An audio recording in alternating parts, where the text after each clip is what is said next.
Muito bem, estamos de volta para falar sobre política. Claro que quem mais entende desses bastidores já está por aqui comigo, que é Paulo Roberto. Paulo, boa tarde. É bom dia ainda. Ainda hoje é bom dia. Hoje é bom Reginaldo hoje disse paletó preto, blazer preto, camisas iguais. Eita. Deu a ordem para nós dois. Meu amigo é mesmo. Separou ali a roupa, a gente vai fazer o quê, né? Não tem o que fazer. Grande figurinista. Quem manda é ele. É isso aí. Meus amigos, a semana é de muita movimentação em Brasília, mas a segunda-feira do presidente Lula é praticamente toda dedicada à recepção do seu colega presidente da Venezuela, Nicolás Maduro.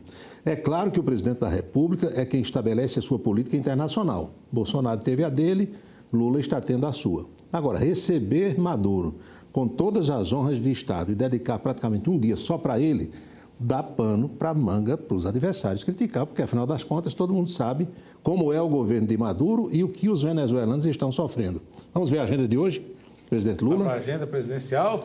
Reunião privada, foi às 10h30 da manhã, com Nicolás Maduro. Aí vem uma reunião ampliada que está acontecendo agora, com mais ministros, assessores, etc. e tal. 12h30, daqui a pouquinho, tem uma cerimônia de assinatura de atos e depois um almoço no Itamaraty, em honras, homenagens ao presidente Maduro e à senhora Cília Flores de Maduro, que vem a ser a primeira-dama venezuelana. Aí a agenda presidencial será concluída à tarde, é o despacho que o presidente tem com o auxiliar, recebendo a ministra da Saúde, Nízia Trindade. Temos uma imagem de Maduro com a esposa, Janja, com o presidente Lula, subindo a rampa do Planalto agora há pouco. Sim. Foi na chegada do casal venezuelano, Janja de azul, Lula ao seu lado, Nicolás Maduro de gravata vermelha e a primeira-dama venezuelana com aquele... Mulher também é blazer, talior, né, branco tá aí. Então, o dia praticamente inteiro dedicado ao presidente da Venezuela, senhor Nicolás Maduro. Isso faz parte, essa visita, essa chegada de Nicolás Maduro com antecipação, ele chegou ontem à noite em Brasília, é para a reunião dos países da América do Sul, são 11 países convidados que devem se reunir a partir de amanhã numa cúpula sul-americana, só não vem a presidente do Peru, porque ela não pode deixar o seu território por conta da situação política e a Constituição proíbe, veda, porque, como se sabe, o ex-presidente renunciou, tentou dar um golpe, está preso, a vice assumiu e não pode deixar o território peruano. Lula tenta, dessa forma, reativar a Unasul, lembra? Sim. Ou criar um novo bloco aí com os países. Semana tem votações importantes em Brasília, tem essa história toda aí das medidas provisórias, aquelas em que colocaram os jabutis ou os peixes, né? Porque toda vez que você encontrar um jabuti numa árvore ou um peixe, já sabe que alguém botou, né? Ele não sobe. Então, muita coisa. E uma dessas medidas provisórias, assinada por Lula no primeiro dia de governo, em 1º de janeiro, se ela caducar, o governo Lula perde 17 ministérios, porque tinha 23, foi para 37, ou tinha 23, alguma coisa, aumentaram vários ministérios. Então, alguns podem desaparecer e se essa MP não for votada, caducar, a estrutura governamental volta ao que era no governo Bolsonaro. Então, Lula está batalhando, conversando com as pessoas e foi para isso também que ele fez um churrasco sexta-feira à noite. Teve churrasco. Né? Churrasco no Palácio da Alvorada. Lula pegou espeto, enfiou a picanha lá no espeto, acendeu fogo, fez de tudo. E curioso é que essa reunião do churrasco foi logo depois daquela reunião com Marina Silva, Sônia Guajajara, mas as duas não foram. Só foram os homens para lá. Aliás, 2 ministros do Supremo, da Ativa, e um que se aposentou, Lewandowski, que também estavam lá. Churrasco, violão, Lula cantou, se divertiu, faz parte, todo mundo é ser humano, mas nessa reunião do churrasco, na sexta-feira à noite, Lula também confidenciou ao pessoal que Cristiano Zanin deve ser mesmo o ministro do Supremo Tribunal Federal. Ele deve fazer esse anúncio essa semana ainda, para que seja marcada a sabatina e depois haja a confirmação desse nome. Muito bem.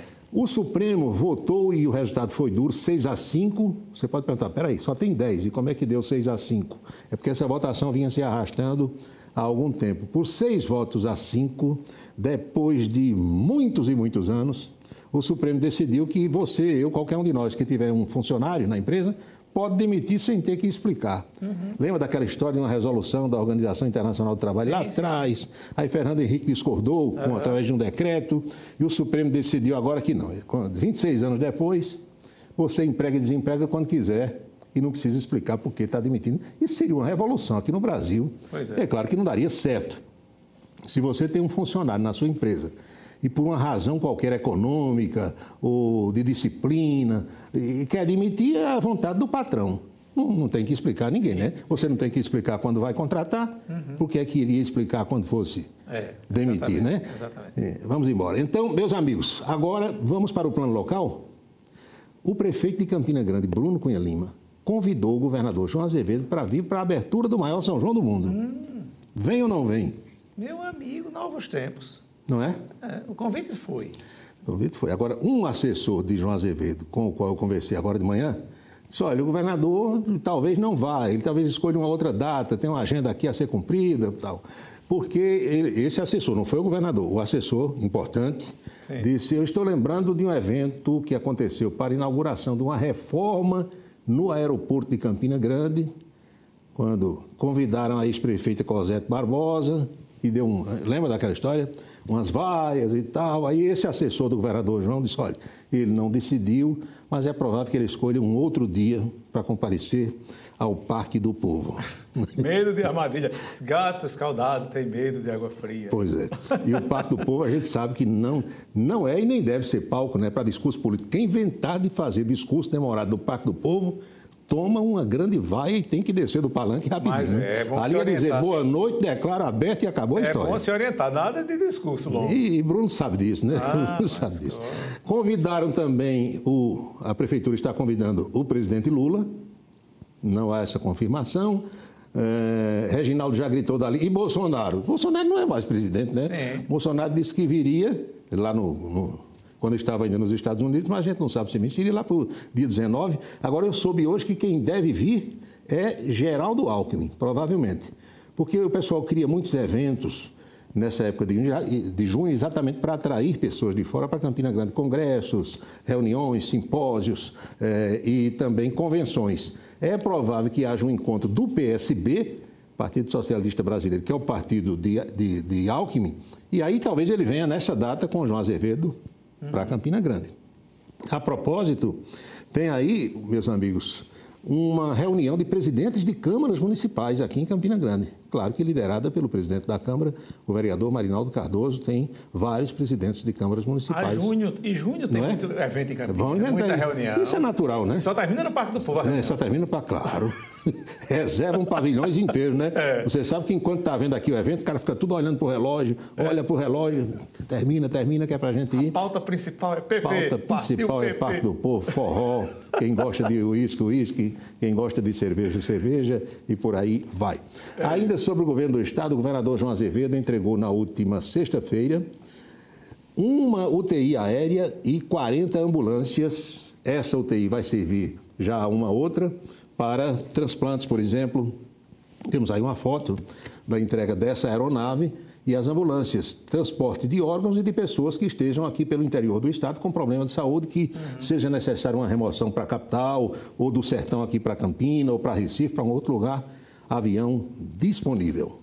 Muito bem. Boca maldita de hoje. Eita, para começar a semana. Uma juíza do TRE do Rio de Janeiro cassou nesse fim de semana o mandato de deputado federal do bispo Marcelo Crivella, que foi prefeito do Rio, chegou a ser preso. Você lembra da história? Perde o mandato ou não perde? Era a pergunta de hoje. Eita, meu amigo. Bispo Crivella tem mandato cassado pelo TRE do Rio. O deputado fica no cargo e vai recorrer. Quer dizer, ele pode ficar no cargo e recorrer? Pode, porque foi uma juíza, uma decisão monocrática, ele pode recorrer ao próprio TRE, ao Pleno, que tem 7 magistrados, e, se for o caso depois, ao Tribunal Superior Eleitoral. Meu amigo, essas perguntas no Brasil são tão difíceis de responder hoje em dia. Você nunca sabe. Não tem advogado no mundo que faça uma previsão. Depende para onde o sol está. Antigamente, a gente buscava um advogado quando tinha uma causa qualquer, uma questão para resolver. O advogado ouvia aquele provável cliente com o caso e ele dizia assim, o seu direito é bom. Lembra disso? Isso. Tinha até um termo em latim, que o doutor Siqueira usava muito lá na Rádio Caturité. Há na sua história aí o fumus bomus juri, a fumaça do bom direito. Hoje em dia não tem advogado no mundo que diga mais isso, porque para ele pode ser um bom direito, quando chegar ali quem vai julgar não considera da mesma forma, né? É isso mesmo. É isso, Anchieta. É isso, Paulo. Até amanhã então, Até né? amanhã. Uma boa semana para nós. Amanhã, se Deus quiser, tem mais.